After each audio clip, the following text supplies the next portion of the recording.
Good afternoon, everyone. My name is Craig McLaren. I work for the Royal Town Planning Institute, where I'm Director for Scotland and Ireland. And I'd like to welcome you to the first of a series of online events being organised by Partners in Planning, looking at the theme of working with climate change in mind. This is the first event. There are events on at 4 o'clock for the rest of the week, so if you haven't signed up for them now, feel free to do that. We've already got 72 people online, I can say, already today, and there was more planned to join us. So just to let you know, you're not sitting there by yourself. There's other people listening in as well. And they come from a range of different backgrounds, a range of different perspectives, which is how we like it. What we're going to do today is we've got three speakers who I shall introduce in a moment, who are going to talk to the question how climate change is an opportunity to rethink how our places are planned. They'll talk for about 10 minutes each, and that gives us plenty of time for some discussion, some debate, and some questions as well. And you'll notice on your screen there's a questions tab. Feel free to use that as best you can. If you get any thoughts, questions, ideas, or anything you want to add to the debate, please feel free to put that into the question, and we'll see if we can get that up. I would ask, if you have got questions, put them in as quickly as possible, because my experience of these things online over the last few months has been that all the questions come in the last 5 minutes and we can't ask them all. So please try and think of making these questions in as quickly as you possibly can. Just a little bit of an advert in some ways for Partners in Planning. I don't know if many of you know what it is, but Partners in Planning is essentially a forum of a number of organisations in Scotland who come together to try and support those involved in planning and placemaking to improve their skills, their knowledge in planning, and to try and promote behaviour change and we take things forward as well. And the organisations involved include the Royal Town Planning Institute, the Improvement Service, Scottish Government, the Scottish Key Agencies Group, the Scottish Young Planners Network, PAS, Scottish Planning Consultants Forum, Heads of Planning Scotland, and also the universities with our planning courses. So it's a really, really interesting group. We bring together different aspects of the skills and the knowledge agenda. So today, as I say, we're going to talk about climate change, and as you all know, certainly in Scotland, there's a real opportunity to take that forward. We have a net zero carbon target of by 2045, which is, as we all know, is challenging. But what we want to do is explore and think about how place and the built environment can work with that and can be a part of that process as well. So first up, I'm going to introduce David Mallon, who is the Head of Climate Change Policy and Implementation Unit at Scottish Government. David's also worked in the Crown Estate Strategy Unit in Scottish Government and also in the marine environment side of things as well. Later on, we're going to hear from Vincent Onyango from Dundee University, who will introduce a bit more detail later on, and then Gemma Jerome from Building with Nature as well. So we'll get three quite different perspectives, which hopefully will provide us with an interesting context to start some discussion and some debates how we take things forward. So I'm going to shut up now. I'm going to leave it to the speakers. So first I'm going to ask David if he could perhaps give us his presentation, his thoughts and his views, particularly looking at the Scottish Government's climate change targets. David, over to you.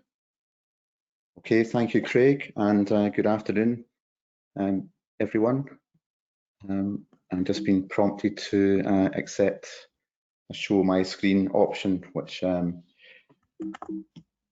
have to admit, I'm sorry, I'm not able to actually do. The computer is not active, but I'll carry on anyway, and perhaps one of my colleagues could just bring the slides up so that we can work our way through this short presentation. I'm David Mallon. I'm the head of the Policy and Implementation Unit in the Scottish Government's Climate Change section, as Craig has introduced. What I'd really like to kind of focus on this afternoon is the Climate Change Plan Update, which is a key document of the Scottish Government to outline our pathway towards net zero emissions by 2045. That new target is a very ambitious one. It's one that is internationally leading and was put into legislation in an act in 2019, which refreshed and updated the 2009 Climate Change Act in Scotland. The climate change plan update is needed because it's a plan that was originally introduced in 2018 and was based upon the targets at that point in time, but the more ambitious targets, as I say, have now been introduced, so that we need to refresh our 2018 climate change plan. So our original intention was for the climate change plan update to be published in spring 2020. However, that had to be delayed, and that was the right thing to do given the pandemic situation, and it just wouldn't have been appropriate to ask society to do still more on climate change while immediately in that pandemic situation. So we informed everyone about that intended delay. We sought some advice on the UK Committee on Climate Change on how to promote a green recovery as part of our efforts on climate change, and we reconfigured our plans so that the current intention is to publish the climate change plan update in December 2020. That seems quite a long way away when we were in the spring. It's obviously now only a few weeks away, and we've been working very hard with our colleagues across Scottish Government and with stakeholders to update and refresh and check the proposals that were planned for inclusion in the spring draft, given that so much has changed since then.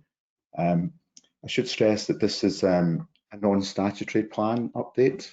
There will be another full climate change plan update by 2025, and that would apply the full regime that's contained within the Climate Change Act. But as I say, this is a non-statutory update to refresh our plans in light of the more ambitious targets that we have set for Scotland. The plan itself is based around, the existing 2018 plan is based around 7 sectors of activity: transport, agriculture, waste, electricity, industry, buildings, and land use and land use change. So we've been working with all our sector leads on that set of topics to look at how our new targets can be delivered, and that pathway to 2045 can also be delivered. Another kind of point to note here is that while 2045 is our ultimate target for net zero, the climate change plan covers the period to 2032, and more in focus for the update is our target for 2030, about a 75% reduction in overall emissions.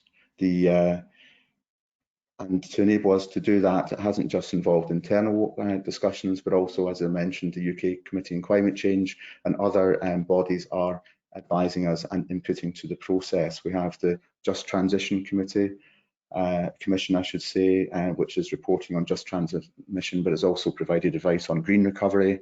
And we've had the Benny Higgins Advisory Group on Economic Recovery report, which have all been really useful inputs to the development of our plans. And we've been working with a group that Rosanna Cunningham, our Cabinet Secretary, has convened to help steer the course towards the plan update.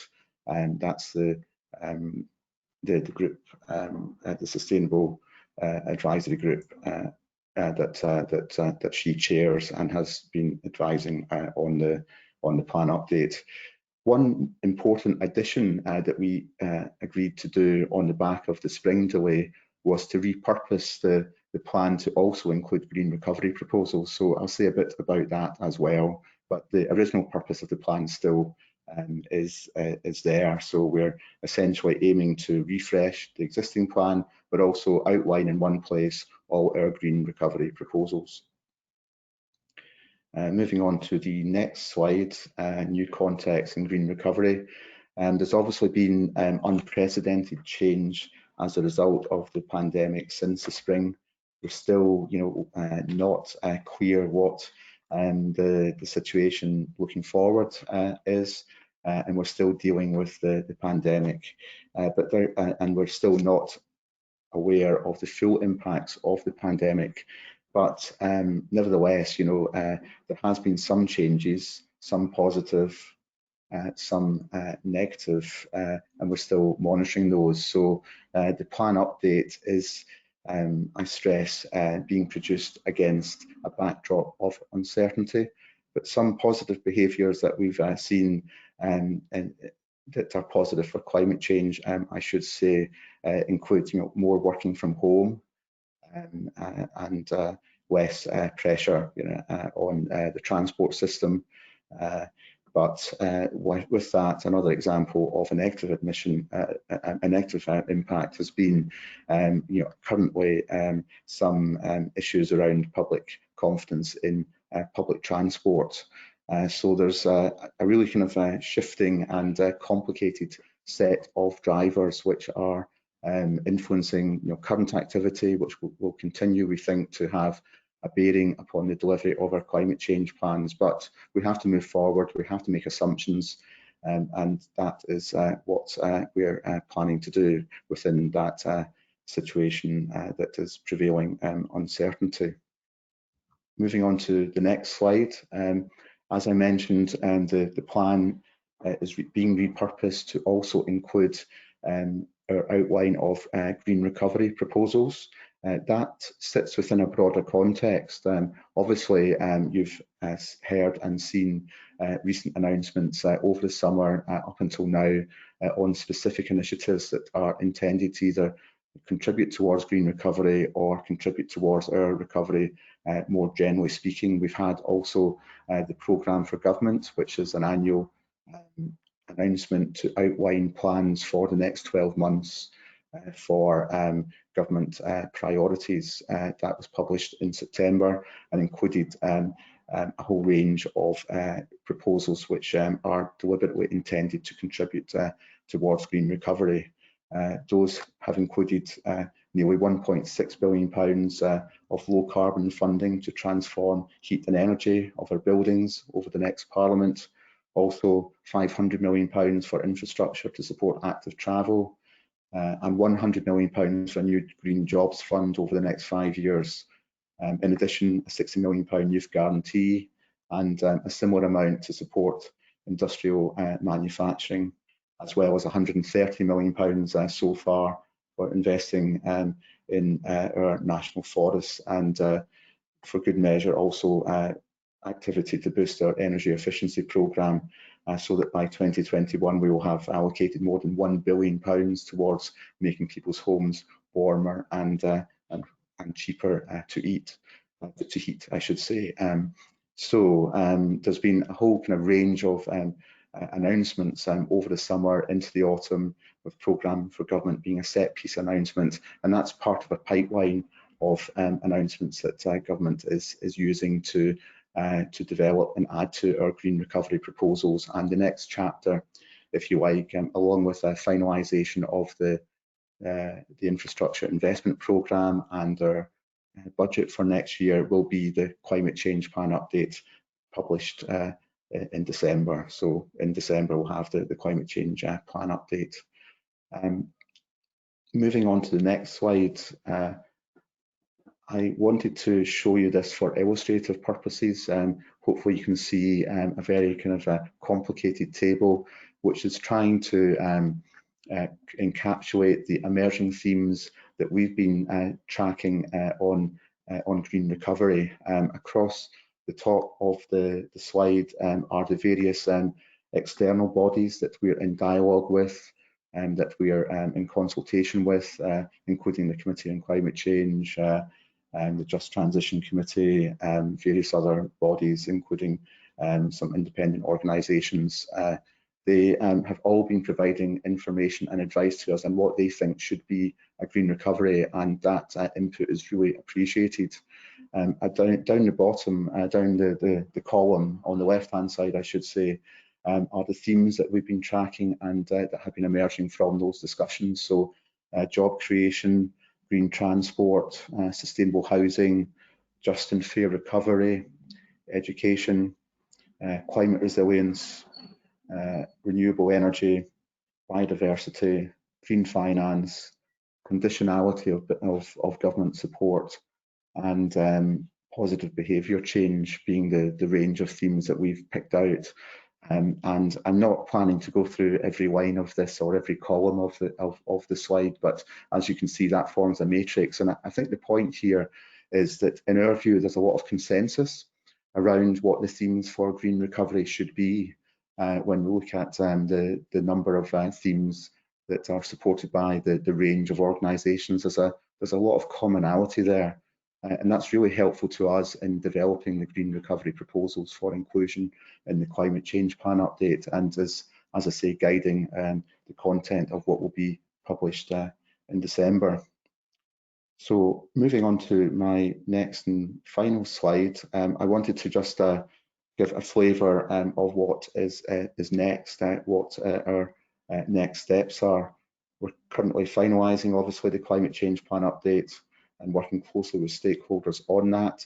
We have the last meeting of our Sustainable Renewal Advisory Group later this month. We're going to hopefully have a discussion that brings together all the discussions that we've been having on a monthly basis since the pandemic came upon us.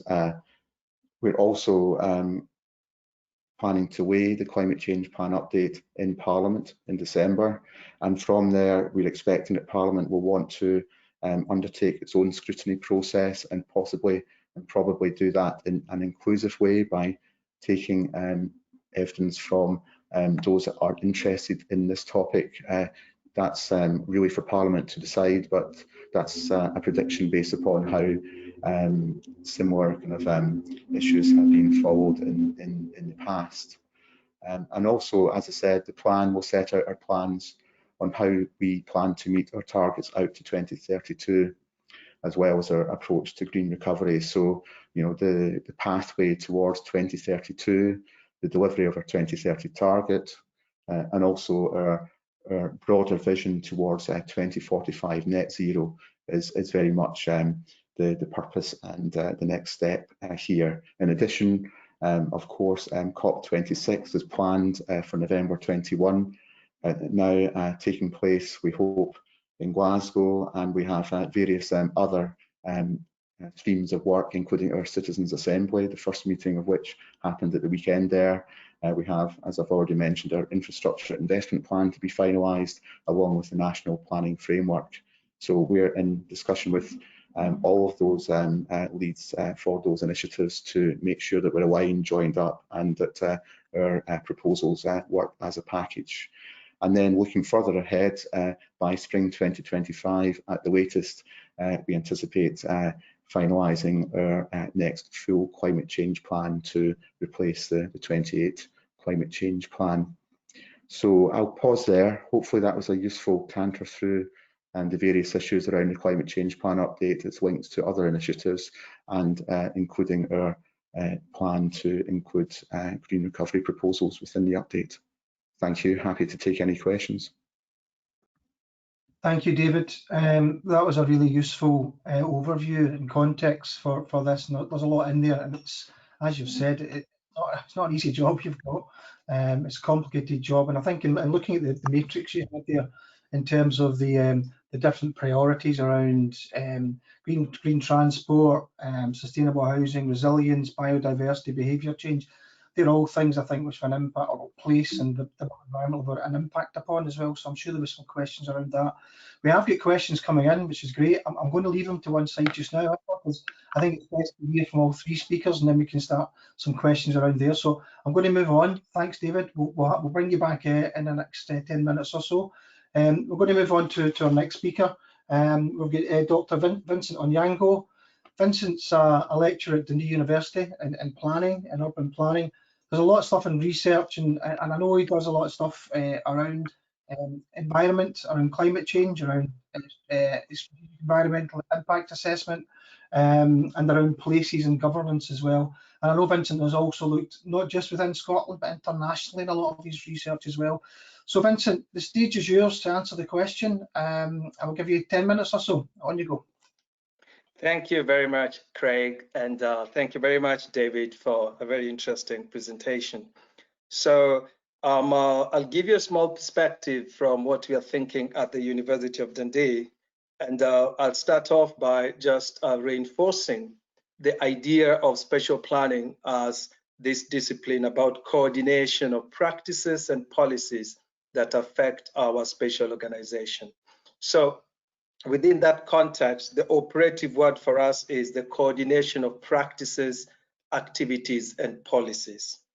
So this ties in with the perspective that I will focus on, and that is I've done some research for the Scottish Government, and we were essentially focusing on the effectiveness of greenhouse gas reduction policies, and we narrowed it down to Section 3F policies in the Town Planning Act. And Section 3F policies are actually dealing with greenhouse gas reductions based on low and zero carbon generating technologies in new houses. And within that research, and we've done about 3 of them now between 2015 and 2020, we were looking at how effective are these policies, and what is the nature of spatial planning and abatement of carbon. And within this, we looked at some surveys as well with planners, and we looked at a lot of literature, including of a global nature, to see what other countries are doing and what the empirical discourse is. And so within that framework, I thought I could share my views on the future of planning. And this relates to some of the focus in terms of our teaching at the uni. So we focused on the challenge of the interlinkages, because this sprang up at us as we did the research. It appeared that there's a lot of scope to be covered by spatial planning in terms of interlinking, so that activities and policies can do deep levels of carbon abatement and particularly optimize synergies, so that across sectors, across activities, and as well as technologies. So for example, if you're looking at the new housing estates, we try to figure out, why do you not have electric charging points? Why do we not have solar panels on them? And why do we not have housing configured in such a way as to harvest synergies to do with transport? So all these got into our thinking towards where we should be going with planning for the future and what we think some of our students should be looking at. And I will just summarize it around 3 main perspectives. The first perspective that sprung out is normative expectations for spatial planning. And here we think that the belief and the obligations from planning need to be more explicitly accepted, and so that planning can not be so much interfered with by politics and allowed to repurpose to meet the challenge that we have for climate. So again, I go back to the example of new housing estates. There's a lot of scope for scaled connectivity, and that is not happening. So there's a lot of opportunities being missed out, and yet planning can connect these local synergies to the regional and really lock in these potentials so that we can deliver on climate change. So that is one thing that we thought still needs to be looked forward towards, that is this normative goals being accepted, so that we allow planning to connect these activities and policies without much constraint. But 2 other ones also sprung up very largely, and this is the transactive nature of planning, so that planning serves 2 key purposes going forward, but these are not new. We just want an emphasis perhaps on them. And the first one is this negotiation, this platform as for mediation, so that the various definitions, the various interests, the various competing understandings of climate change requirements and planning on the one hand can all be effectively and efficiently negotiated, but with a clear goal in mind. The second aspect that is transactive would be the idea of getting evidence, so that, excuse me, we have the planning functioning as allowing for the evidence base to strongly show the transformative pathways for effective and efficient and cost-effective abatements in carbon to emerge. So how do you join up thinking? How do you link up those ideas that David just showed us previously? And what is the evidence for the most optimal linkages? How does scale play a role, so that at some scales we can lock up some of these synergies, so that the local then can link up to this broader scale? So this transactive dimension, where there is a lot of negotiation which is effective occurring, but then at the same time, planning brings up the evidence for systems thinking, scaled up and linked up thinking. We thought this is quite necessary for the future of planning. And the third one is around skill set. In some of the interviews, we found a very interesting problem where we tried to ask, why don't we have a lot of low and zero carbon generating technologies on new housing? And some of the planners felt that there was a lot more core functions for them to focus on than take the risk of negotiating and dealing with such technologies. So perhaps there is an opportunity for two types of skill sets to jump on to the typical core planning function. And that would be technologies, how planners can, train up or just get more confidence in addressing how do you scale up technologies through the planning process and function. And obviously, systems thinking. And this, I go back to what David just showed us. There's a lot of potential, but then again, there has to be the cook, there has to be the chef that can mix all these ingredients in a way that optimizes and actually locks in at scale these potentials for abating carbon. So I think I'll leave it at that. And if there is any questions, then I could take them up later. So in summary, the key function of mediation, I think, needs to be very strong. And then, of course, the transactive element, so the evidence base is allowed to come up through the planning function, and the skill set, so that more planners are willing to work with project proponents and show them the potential more optimized pathways to link up all these technologies and potentials as clearly put in by David. So I'll leave it as that, and thank you very much. Thank you, Vincent. That was really useful. Some key points there around some of the big things, the big picture things we need to look at around how we can work together, how we can break down silos, do we have the skills, the knowledge sets to do that, how is planning placed to make that integrative approach work. So we're already getting a pile of questions. I must thank the speakers so far. You're making my job easy. I don't have to make up questions. There's lots coming in from people who are out there in internet land. Vincent, I'm going to move on quickly. I'm going to bring you back in after we've heard from Gemma. We'll start asking some questions and have a bit of discussion. So thanks very much for your contribution. So I'm going to move on to our third and final speaker this afternoon, Dr. Gemma Jerome, who's Director of Building with Nature. She's an environmental planner. She specialises in delivery, management and maintenance of green infrastructure. She chairs the British Standards Institute Biodiversity Net Gain group, and she also sits on Natural England's groups as well, looking at green infrastructure standards as well. So very well qualified to give us an interesting perspective on this. Gemma, I shall leave you to the crowd, the virtual crowd, and look forward to hearing what you're going to say. Thank you. Thanks, Craig. That's brilliant. I'm just going to get my slides ready for you all. I need to get you out of the way. Okay. Are you now seeing my slides? Can people see the slides okay? Yes, we Yeah, can. we can see them. Great, thank you for letting me know. That's really helpful. Okay, hello everyone, and it's really great to be here.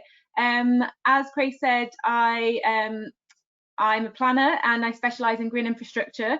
And I've been developing with a team of people now. I've been developing Builder in Nature for 5 years, and we tested this new benchmark for green infrastructure in Scotland, going back a couple of years now. So this is a UK-wide approach to delivering high-quality green infrastructure. And today I'm going to focus in on how Builder in Nature is helping planners and developers rethink our approach to placemaking and placekeeping in response to the climate and ecological emergency. So I've not got very long, so I'm really going to whistle through the slides and look forward to a rich discussion at the end with the other two speakers.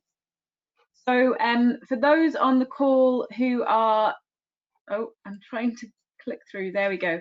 For those on the call who are new to Builder in Nature is a quality set of quality standards. So it's a benchmark underpinned by a framework of standards which taken together define high quality green infrastructure as a particular approach to placemaking and placekeeping. So that's delivering high quality places through the planning and development process, ensuring they're implemented on the ground.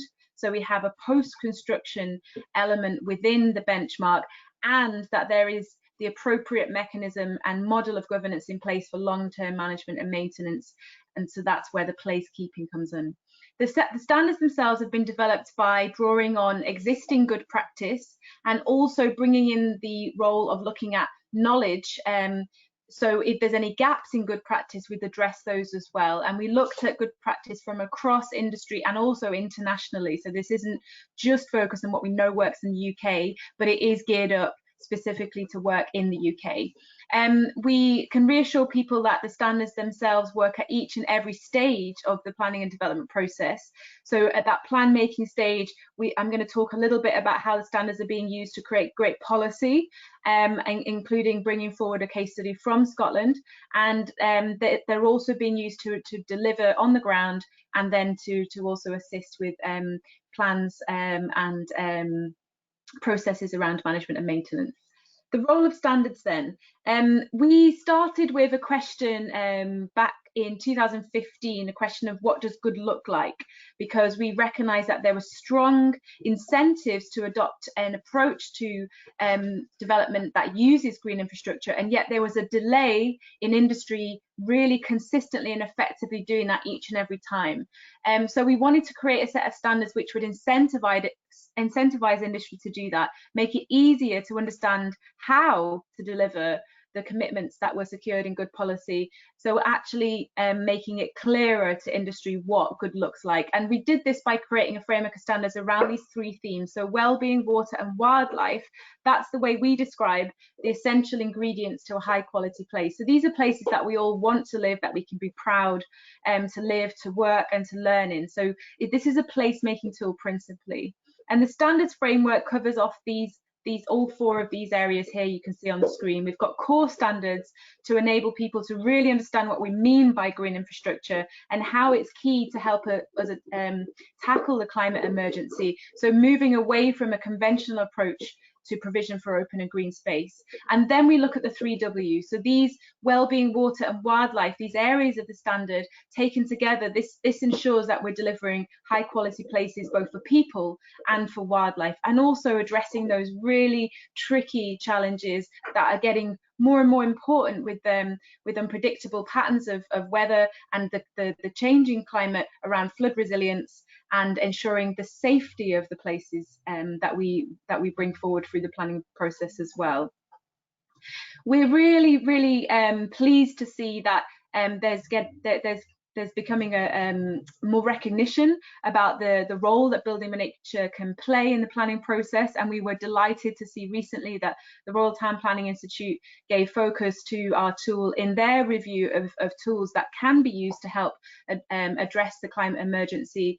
And you'll see hopefully it's not too small, but you can see in the graphic there that actually when it comes to the key criteria that RTPI looked at, adaptation, mitigation, climate justice, plan making and development management, Building in Nature is currently the only tool available for industry and for planning authorities to use that addresses each and every one of those areas. Just excuse me 1 second, I'm going to stop my dog chewing his bone because it might be distracting everyone. Apologies for that. It's the reality of working in lockdown from home. Thank you. So the next slide then, how does good quality green infrastructure help to deliver better developments? These are the key things that we're really here to talk about today. So the use of standards, having a shared framework of principles which can be used early in the development process and even captured in policy, really kind of help us to start addressing the climate emergency in every design decision that we make. So it's about mitigation, it's about adaptation. And one simple example is making sure we consistently and effectively deliver good sustainable drainage systems so we can be sure that our places, our communities and our neighbourhoods are flood resilient.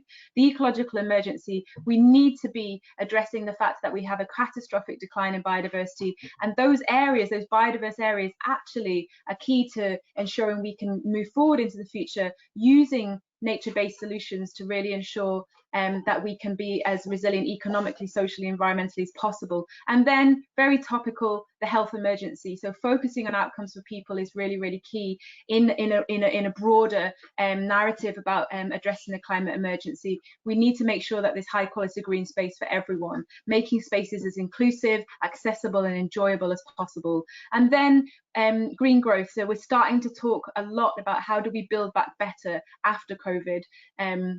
Once we're out the other side, I mean, to be fair, construction industry hasn't slowed down that much, but this is an opportunity, a new opportunity for us to really put climate at the front of our decision making, to put nature at the heart of our decision making. And it's really great to hear how the other two speakers are saying that as well. So in summary, in terms of what Building in Nature and this set of standards can offer people, it really is starting to help reduce planning uncertainty. That actually by having a shared framework of principles, so a set of standards that the local planning authority can say, this is how we define high quality green infrastructure. We're seeing that planning authorities are signposting people out to Building in Nature, or as we'll see an example in a few slides, building the content of the standards framework into their own policy at local level. That then makes it a level playing field for development. So when applicants are coming forward and suggesting development in our local areas, that they're really clear about what's expected from them in terms of quality as well. And if climate is key to that, then there's no excuse further down the lane that that's an issue around the viability of a scheme, that, you know, retrofitting is always more difficult and more expensive than building it in from the beginning. However, I should make it clear that we are seeing people use the Building in Nature standards to drive retrofitting of our built environment as well, because most people will be living in areas in the future that already exist. Most people, you know, most of our neighbourhoods, most of our planning applications in the future will be how we retrofit and make climate resilient the communities and neighbourhoods we already have.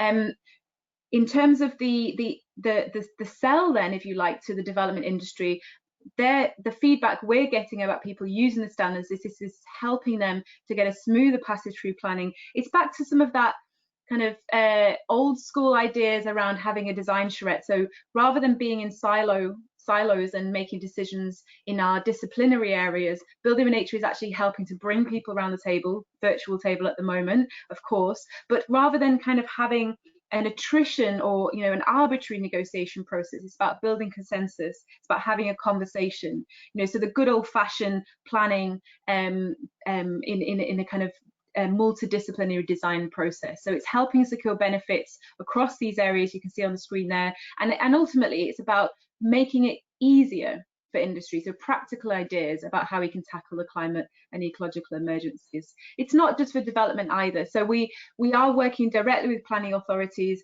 to help teams at the local level understand better what good looks like, what high quality green infrastructure looks like, and also in context. So this is just a quick example of a piece of work we did with the district council in the southwest, and they wanted a much better kind of almost like seeing it as setting your stall out. So one of the first things that they give to planning applicants is this pre-application advice note focused on green infrastructure. So there's no excuse that when they see an application come forward, they're looking for something very clear. They're looking for green infrastructure and not a conventional approach to green and open space. And then this also gives them an opportunity to say to applicants, oh, and building in nature is one way you might may wish to show us. So external verification, show us that you're using an accepted and a national benchmark around this. So Building in Nature is a set of standards, open source. Anyone can download the standards framework from our website and use them. Have them on the desk. Be using them to encourage better practice.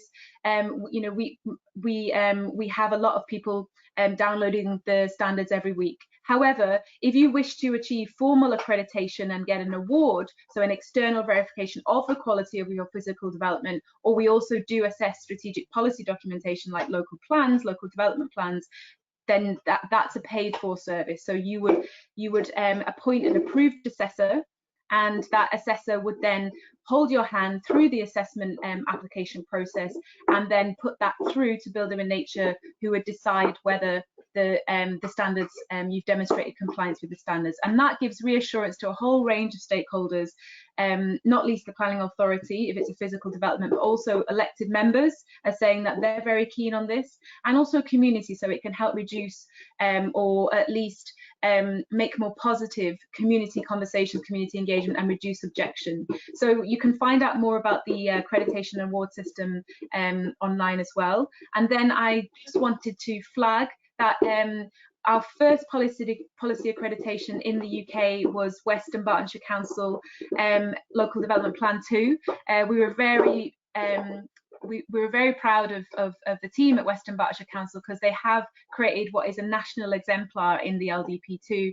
If you haven't looked at it already, please do. The reporter also said how excellent it was, and this is a great example in how an actual policy document can be accredited. So what that then does is again makes it very clear to all applicants in that local area what's expected from them in terms of quality.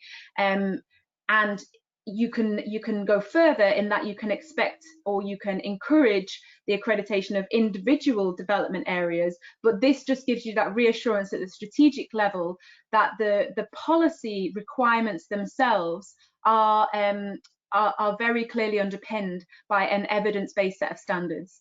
And the LDP2 was worthy of note in this context around climate resilience in particular, that they identified really practical ways to address both the causes and dealing with the effects of climate change. So a kind of development scale, they're really trying to tackle the challenges of climate change, so that each and every development that comes forward in their plan area is sustainable and helping them meet their policy objectives around the climate emergency.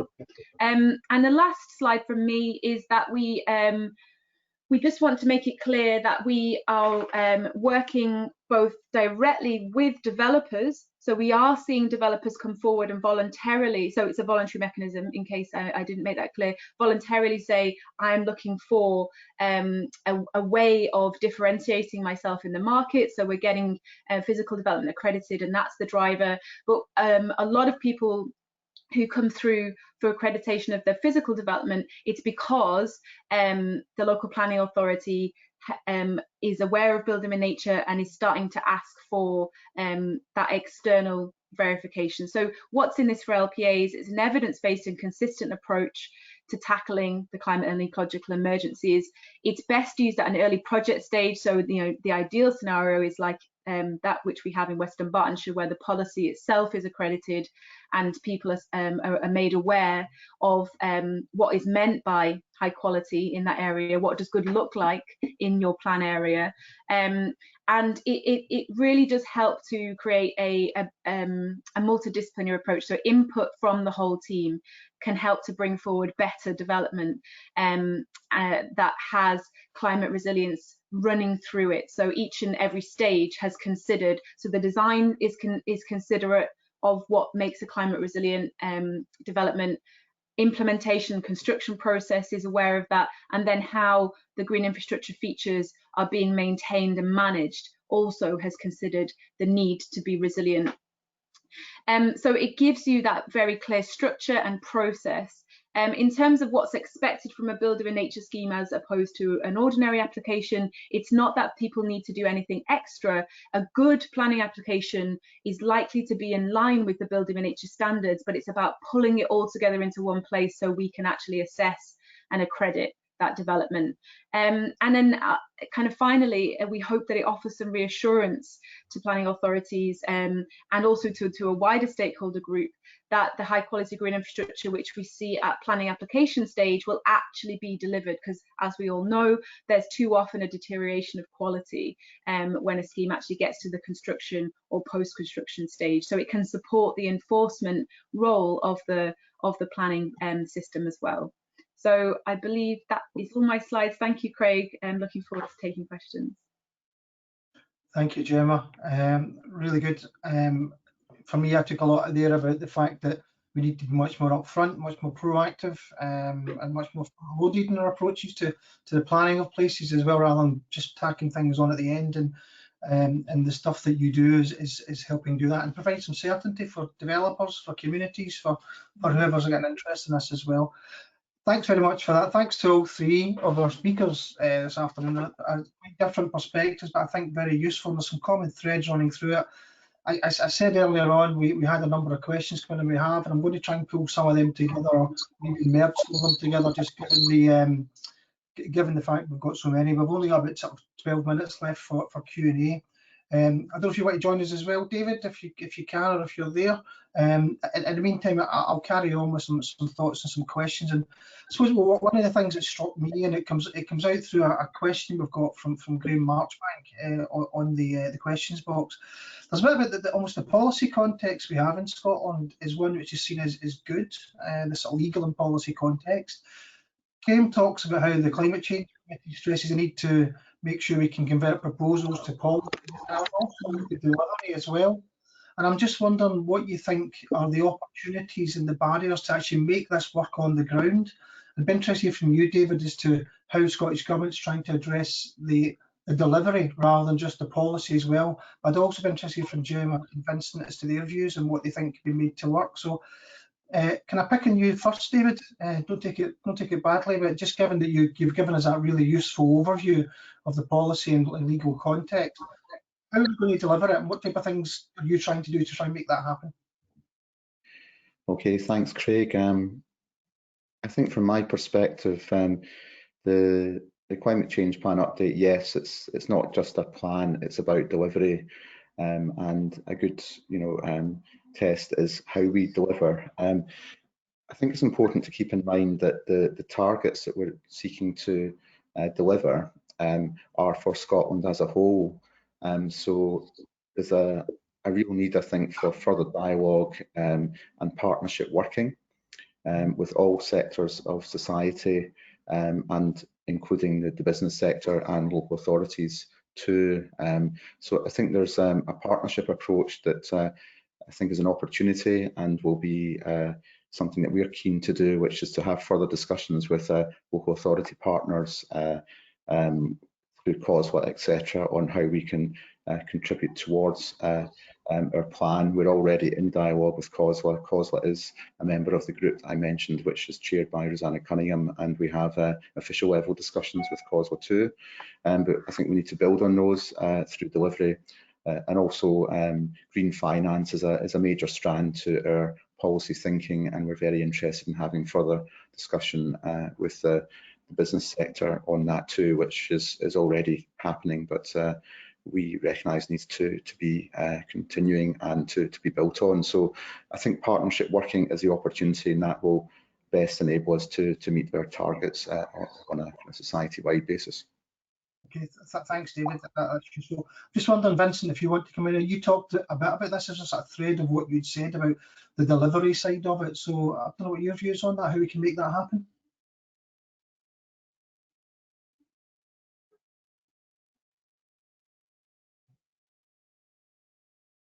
I think you're on mute, Vincent.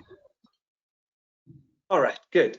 From what we have found in the work we did, part of it was just about boldness, policy being bold, and part of it was about linking up the opportunities. For example, we saw houses which were being built, which could have been very well built with high energy efficiency levels, but it was convenient to just add on some low carbon and zero carbon generating technologies. So we could see there wasn't some steer to connect these together properly.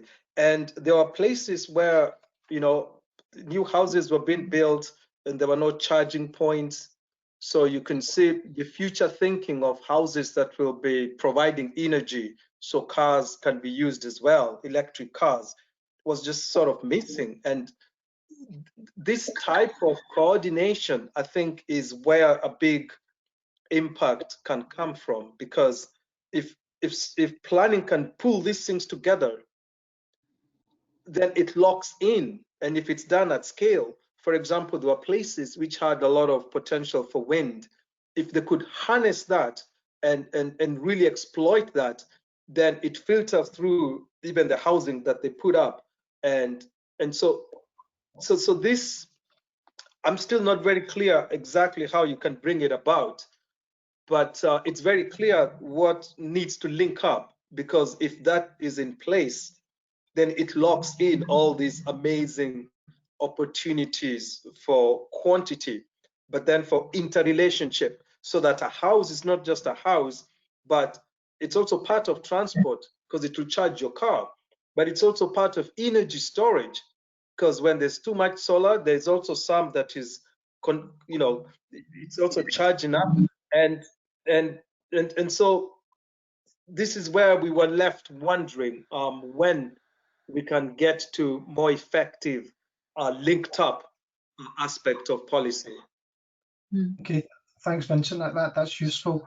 Gemma, what do you think? Can you hear me okay, Craig? Yes, we can. I can't hear your dog anymore. Don't worry about that. Perfect. So I think I'll just give a couple of perspectives. Thinking about the you know, how we were asked to frame today, what up-to-date knowledge do planners need to have on this topic? What skills do we need to make to have an impact, and what cultural behaviour change do we need to consider? I think they're really brilliant provocations to frame this discussion. And I think we started, when we developed Building Nature, we started with a couple of assumptions about what drives industry, that, you know, we thought actually increase in property values would be the key thing they were interested in, and that's how you would get the kind of behavior and culture change on the ground. And actually what we found is a much stronger driver, much stronger incentive for industry is to reduce the costs at planning stage. So actually a tool which is very much focused on how do we get a better outcome more consistently, effectively, and faster, you know. So whilst making sure that the planning system does what it does best, and that's you know, be a check, and it needs to be robust and rigorous. And we certainly don't want people to think that having a set of standards like Building Nature would be a proxy for the planning system. We need to support our planners to be able to do their job better. And I think from our perspective, rather than having a tool which is kind of like telling people off, you know, this is what you need to do, and no, you haven't done it, what we've done is created something which it supports people to make the right decisions. So to have the skills in place, to have the knowledge in place, to make a better decision, instead of having to kind of wind back and put something in at the end, which is more expensive. So the key things I'll just probably finish on is, you know, it's the how-to. So you know, it's, you can tell people what to do, but then they still need support and encouragement as to how to do that. People love being able to tell the story of what they've done and why it's a good thing, and that's what industry really like about Building with Nature. Being as pragmatic as possible. So like I say, rather than a lot of the conservation sector and ecology, the tools that have been brought out of the ecology sector have been very kind of strict, and yeah, it's a metric based approach. It can be very tick box exercise. What Building with Nature does is focus on the context. What good looks like depends on the context. So there's much more room and fluidity and flexibility about creating good places, because it depends on the people and the landscape. So I think that being context led and being more pragmatic, that's how we're going to get people to change how they behave, I think. And just picking up on that, and this is a question for you initially, Jim, but also Vincent and David, although we've not got that much time left. Just thinking about that idea, about that dialogue we have with some of these people, these developers as well. Do we need to change the dialogue we have with, for example, house builders, and also so they can see how their model needs to change to fit with this new reality which we're trying to face? I'm thinking from a planning and a build ban perspective. You think about what you can do with the unit, the house, if it's a house builder, but also about the setting of that and then the location of it as well. And there are questions being asked about should we be moving to absolute zero new buildings, for example, and are the house builders or developers of tomorrow or even today, are they set up for that? Are they ready up for it? And is your tool helping with that? I'll briefly come in and then let's hear from the others as well. I mean, I think the one thing that, if I could just pick one thing, and for conversational purposes, if we had all the time, it would be great. But the one thing I would want to change in the model we have now is that too many developments are architecture led. Now, I don't want to upset any architects on the call, and architecture is absolutely critical to creating high quality places, but the best schemes I've seen, and actually I can think of a couple of examples in Scotland that I've worked on, it's when the landscape architects and the architects are appointed at the same time. And I know that messes with kind of financial modelling and many house builders' budgets, but if we don't start putting landscape and all of the natural environment components at the front of our decision making about layout, about density, about orientation and topography, we're not going to be able to tackle climate change in the way that we need to. So that would be my one big change, that we'd bring in landscape professionals earlier in the process. Okay, that's very useful. Vincent, do you have any thoughts on that? We think a good steer for an attractive framework, a signal needs to come from planning, so that there's some places where you can already pre-identify and perhaps figure out how to leverage maybe the large scale investments that investors might fear. If that can be done, and then the builders can see that part of it is no longer too risky for them, they can build the relevant houses there, because I think they will respond positively. But on the back of that, what they do at scale will be much more cost effective for the country as a whole. So I think there has to be a point where there's some bigger leverage from either government or planning authorities that makes it a bit more attractive, and the builders will most likely respond positively. So I think that is important. But the second thing is just a helping hand that can show the pathway for better delivery. And I think if that can be demonstrated effectively, the builders might easily work with that and deliver those type of housing. Whereas now it appeared there is some thinking that perhaps having solar panels makes houses more expensive, but actually there is demand for it in the market. Thanks, Vincent. That's really useful. David, I don't know if you've got anything to add on that. It's essentially, is it stick, or is it carrot, or is it both? Yeah, right. You're on mute, David. You're on mute, David, I think.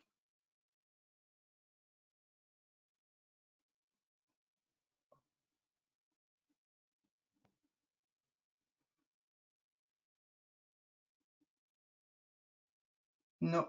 I think, Yes, hopefully you can hear me now.